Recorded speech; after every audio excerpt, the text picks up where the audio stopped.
started. Uh, Hello everyone, my name is Rohith. This is my team Sriman and Chetan. Now we are going to explain about the discharge algorithm. Discharge algorithm is the one of the most important algorithm used in computer science for finding the shortest path in a graph. Discharge algorithm is used to find the shortest path from one source to all other vertices in a weighted graph.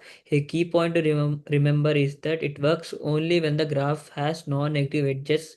Weights, it follows a greedy approach, which means it always chooses the next closest or minimum distance vertex first.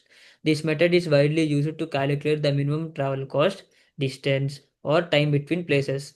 Because of its efficiency and accuracy, it is used in several real-world applications such as Google Maps and GPS navigation for finding the best and fastest route, network routing algorithms like OSPF to send data quickly, graph-based optimization problems, and even in games for pathfinding. It is especially efficient when working with space graphs and positive weights. Now my friend Chetan will continue. Hello everyone, myself Chethan, and now I will be explaining about the pseudocode of this Dijkstra's algorithm.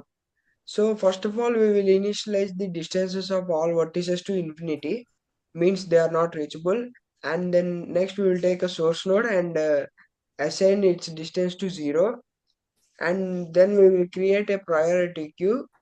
It is a special data structure which allows you to quickly access the element with the smallest distance. Next, so next. While queue is not empty, we will pick up a node with the smallest distance, and for each of its neighbor, we will check if the distance through its current node is less than the previous one or not. If it is less than the previous one, we will update that in the queue and as well as the priority of that node in the queue. We will report this process until all nodes are visited. Next, here is the full pseudocode of this algorithm. Now, time and space complexities of this algorithm.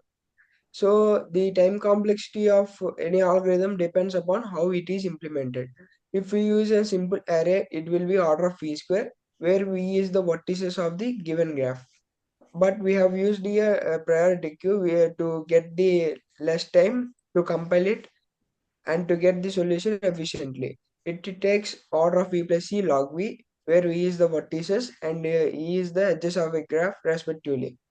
And then next, the space complexity of this algorithm is order of v, where it stores the all nodes and as well as the queue, including with the distances.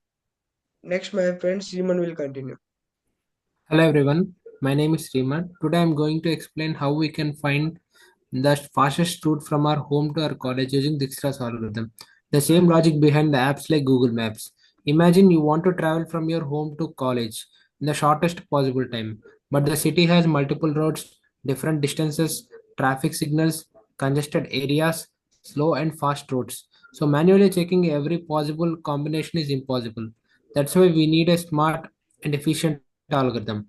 Google Maps actually models the city as a graph. Now, the in a graph, the junctions are represented as nodes, roads are represented as edges, and the travel time or distance becomes the weight of the edge. Now, the goal is simple: find the route where the total time is minimum, and for that, Google Maps uses Dijkstra's algorithm.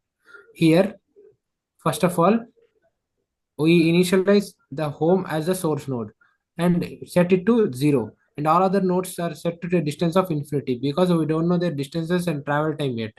Now we use a minimum priority queue to always pick the node that is closest to so far. From that node we check all the connected roads, that is called relaxation, where we update the travel times if we find a faster route. If we repeat this process until we finally find the shortest route to the college, the path this path, minimized path becomes the recommended route for us.